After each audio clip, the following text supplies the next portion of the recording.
سے فی اثبات البشریت والرسالۃ للنبی صلی اللہ علیہ وسلم سورۃ یونس تفسیر ابن کثیر۔ الحمد للہ رب العالمین والصلاة والسلام علی اشرف الانبیاء وسید المرسلین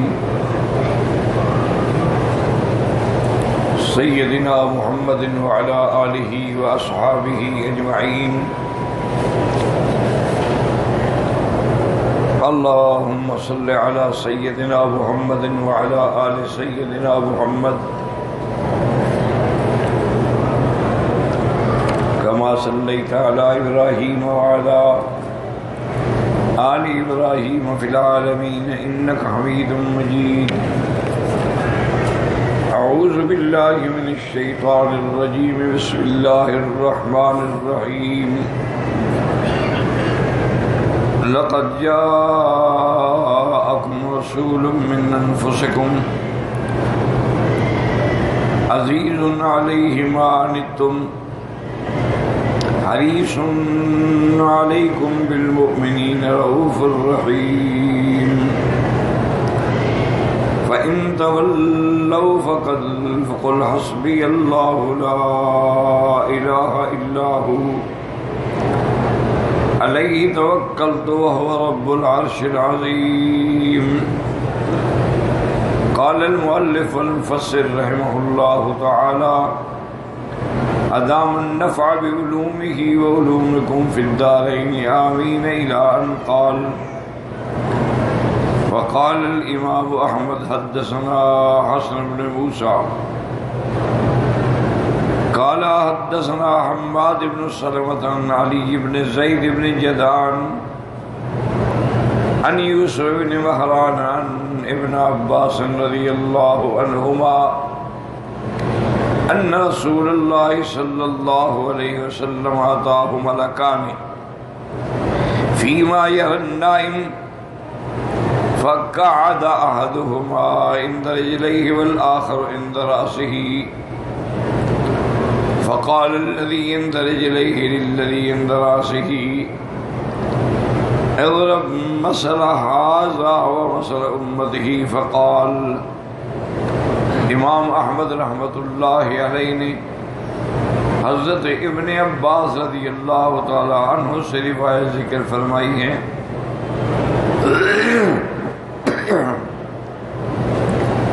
حضور صلی اللہ علیہ وسلم لیٹے ہوئے تھے، یعنی نیند اور جاگنے کے درمیانی کیفیت تھی کہ اللہ کے دو فرشتے آئے، ایک آپ کے پاؤں کی طرف بیٹھا اور ایک آپ کے سرانے کی طرف۔ اب اس نے اس فرشتے سے کہا کہ اس کی فقال الذی عند رجلیہ، جو پاؤں کی طرف تھا، کہ الذی عند راسہ اضرب مثل ھذا مثل امتہ، ان کی اور ان کی امت کے بارے میں مثال بیان کریں۔ فقال اذ مثل مثل امتہ کمثل قوم صفر انتهوا الى راس مفازة ولم يكن معهم عن الزاد ما يقطعون به المفازة وإلا ما يرجعون به، فبينما هم كذلك إذ أتاهم رجل في حلة جميلة فقال أرأيتم إنه وجدت بكم رياضا معیشتاً وحیازاً۔ فرماتی ہیں انہوں نے مثال بیان کی کہ آپ کی مثال ایسے ہے جیسے ایک قوم سفر پہ ہو، وہ ایک ایسے جنگل میں پہنچے ہیں اور ان کے پاس کوئی خرچ بھی نہ ہو، کھانا پینا بھی نہ ہو، ذریعہ بھی نہ ہو کہ جس سے وہ سفر پورا کریں۔ اسی حالت میں تھے کہ ایک آدمی آتا ہے، حلۃ جمیلۃ، اس نے اپنے اوپر حلہ بڑا خوبصورت پہنا ہوا ہے۔ فقال ارائیتم ان وغدت بکم بیاضا، ریاضن معیشتن وحیاضن رواہ تتبعونی. انہوں نے فرمایا کہ اس آدمی نے کہا کہ اگر میں تم لوگوں کو ایک ایسی جگہ لے جاؤں کہ جہاں پانی بھی ہے اور معیشت کے اسباب بھی ہیں تو کیا تم میرے ساتھ چلو گے؟ فقالوا نعم. قال فانطلق بهم فأوردهم رباط رياضا معيشة وحياضا رواتا فأكلوا وشربوا وسعوا. فقال لهم ألم ألفكم على تلك الحال لجعلتم إلى إن وددت بكم رياضا وحياضا رواه أن تتبعوني. فقالوا بلى. فقال فإن بين أبني وإن بين أيديكم رباضا هي أعشب عن هذه وحياضا رواه أن تتبعوني. فقالوا بلى. وہ انہیں وہاں لے آتے ہیں اور اس کے بعد کہتے ہیں کہ میں اس سے بھی اور اچھی جگہ لے چلتا ہوں جہاں پانی بھی ہیں، حوض بھی ہیں، آبادی بھی ہے، کھیتی بھی ہے، تم چلو گے؟ وہ کہتے ہیں کہ ہاں چلیں گے. فقال ان بین ایدیکم ریاض یعشب من ھذا وحیاض رواہ. اور حوض بھرے ہوئے اس سے بھی اچھے ہیں، میری اتباع کرو گے؟ وہ کہتے ہیں کہ ہاں. فقالت طائفۃ صدق اللہ. ایک جماعت نے کہا کہ ہاں بھائی انہوں نے جو ہے نا وہ بالکل سچ کہا ہے. وقالت طائفۃ قد رضینا بھذا فہم علیہ. کہتے ہیں ایک جماعت نے کہا کہ اچھا ہم تو راضی ہیں، اسی پہ جم گئے.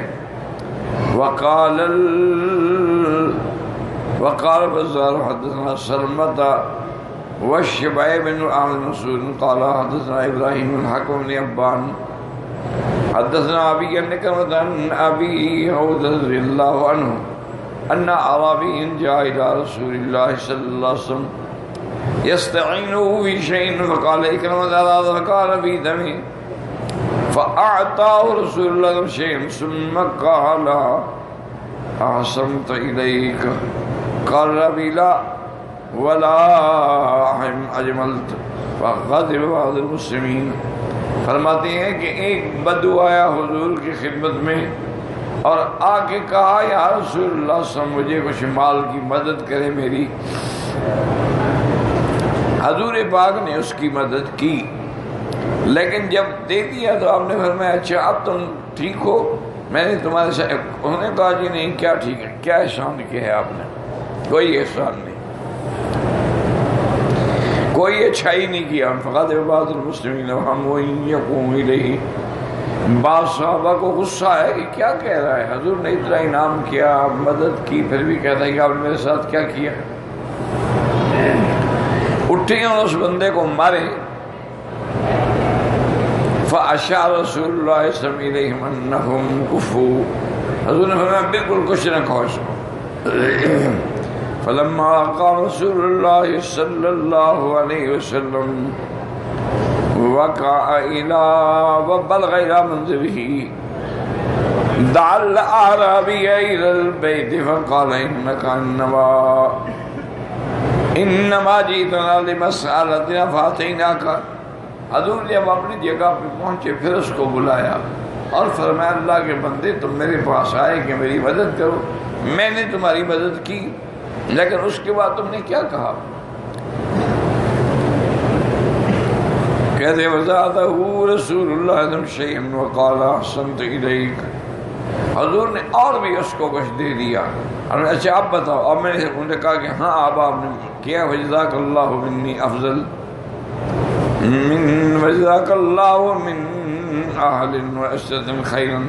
انہوں نے کہا اللہ آپ کو اس کا بدلہ دے دنیا میں خیر سے.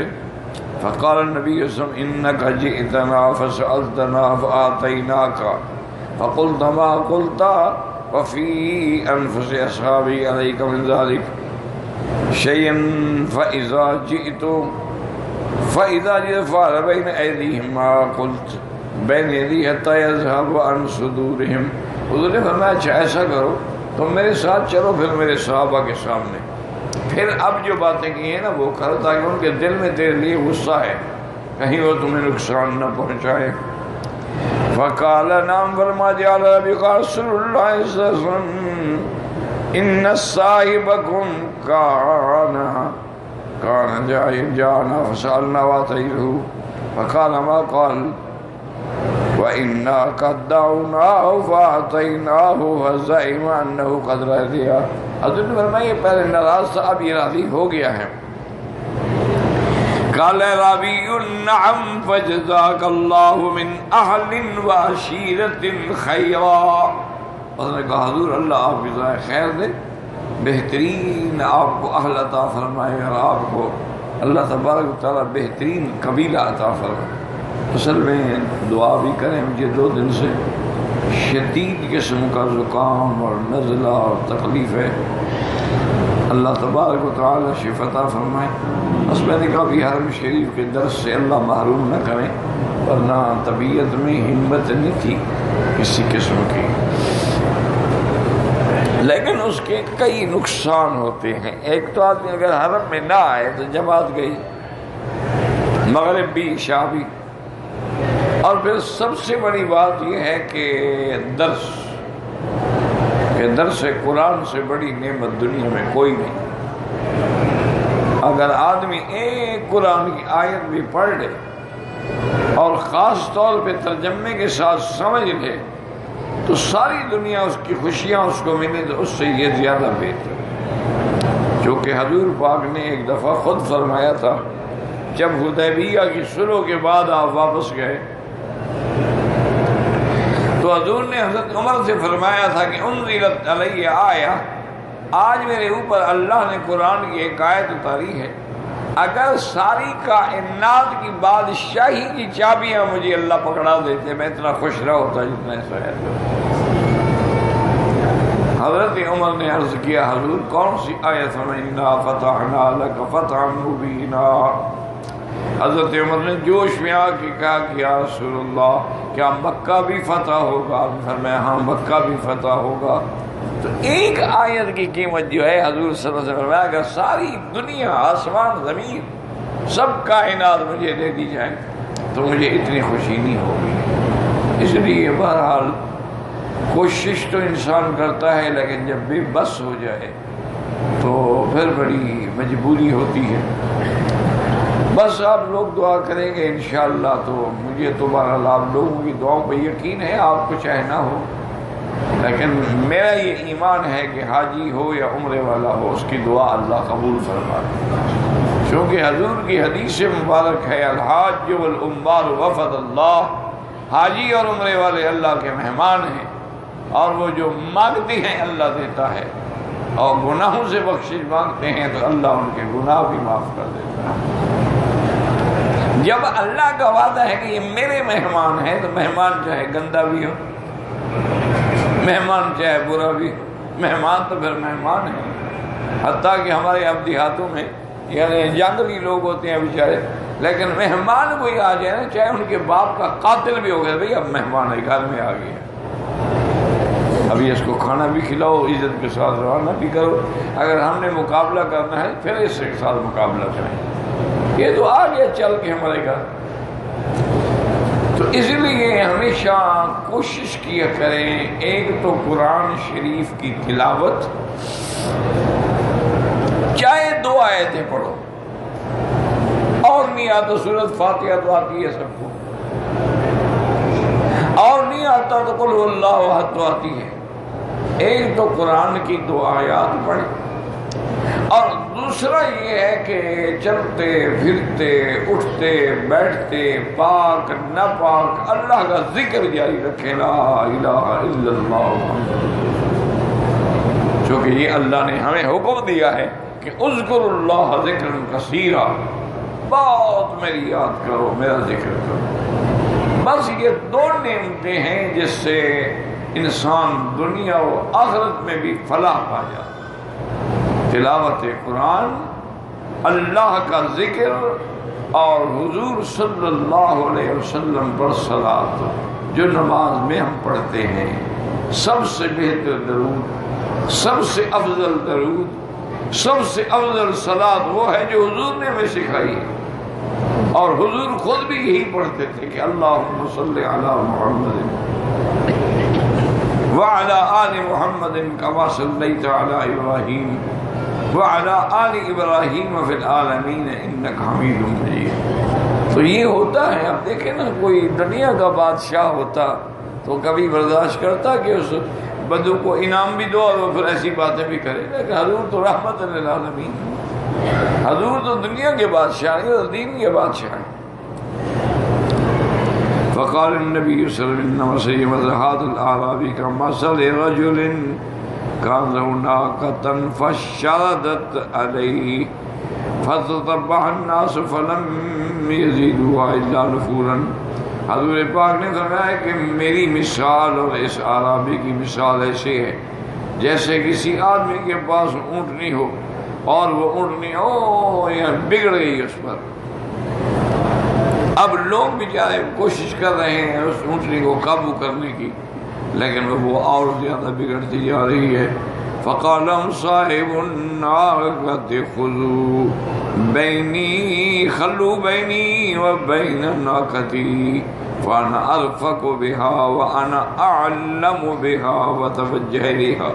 وہ اونٹنی والا جو آیا بھائی مہربانی کرو، تم کچھ نہ کہو، بس چھٹ جاؤ، مجھے میں جانوں میری اونٹنی جانے، وہ مجھے پہچانتی ہے اور وہ میں بھی اس کے ساتھ محبت کرتا ہوں۔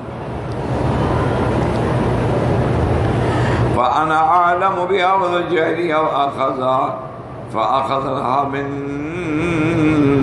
قِسَامِ الْأَرْضِ وَدَعَاهَا حَتَّى جَاءَتْ فَاسْتَجَابَتْ وَشَدَّ عَلَيْهَا۔ اس نے اس کے بعد کچھ گھاس اٹھایا اور اپنی اونٹنی کی طرف اس کو دکھایا اور وہ اونٹنی بھی آ گئی اور اس نے اس کی بات مان لی، تو پھر اس نے اس کے اوپر اپنا سامان بھی رکھا۔ وَإِنِّي لَمْ أَذْعَنُكُمْ حَيْثُ قَالَ مَا قَالَ لَدَخَلَ النَّارِ۔ کہتا ہے کہ اس کے بعد شد علیہا رحلہا وَإِنِّي لَوْ أَتَعْتُكُمْ حَيْثُ قَالَ مَا قَالَ لَدَخَلَ النَّارِ۔ تم جیسے اس کو مارنا چاہتے تھے اور اس نے جو کلمات کہے تھے، اگر میں اس کی اصلاح نہ کرتا تو وہ بیچارہ جہنم میں داخل ہو جاتا۔ رواہ البزار ثم قال لعنه روایت من هذا الوجه قلت وهو ضعيف بحال ابراہیم بن الحکیم ابن ابان واللہ اعلم بالمؤمنین رؤوف الرحیم، كقوله تعالى واخفض جناحك لمن اتبعك من المؤمنين فإن عصوك فقل إني بريء مما تعملون وتوكل على العزيز الرحيم۔ هكذا أمره تعالى في هذه الآية الكريمة وهي قوله تعالى فإن تولوا۔ اللہ نے بھی حکم دیا میرے مدنی مومنوں کے لیے اپنے آپ کو عاجزی سے پیش فرمائیں، اپنی جانب جو ہے ان کے لیے جھکا دیں۔ اگر وہ نافرمانی کریں تو کہہ دیں کہ میں تمہارے عمل سے بری ہوں۔ وَتَوَكَّلْ عَلَى الْعَزِيزِ الرَّحِيمِ، اور اگر تیری مخالفت کریں آپ نہ ڈریں، آپ اللہ پر جو غالب بھی ہے، جو رحمت کرنے والے جو ہیں، بھروسہ کریں۔ وَهَكَذَا أَمْرُ تَعَالَى فِي هَذِهِ الْآيَةِ الْكَرِيمَةِ وَهِيَ قَوْلُ تَعَالَى فَإِن تَوَلَّوْا أَيْ تَوَلَّوْا مَا جِئْتَهُم بِهِ مِنَ الشَّرِيعَةِ الْعَظِيمَةِ الْمُطَهَّرَةِ الْكَامِلَةِ الشَّامِلَةِ، اور اگر آپ کی نافرمانی کریں اور اس شریعت مطہرہ کو جو آپ لائے ہیں، جو شریعت چمکنے والی بھی ہے، کامل بھی ہے، تام بھی ہے، فَقُلْ حسبی اللہ لا الہ الا ہو، اے اللہ کافی لا الہ الا ہو توکلت کما قالت رب المشرق والمغرب لا الہ الا هو فاتخذه وکیلا وهو رب العرش العظیم واللہ اعلم۔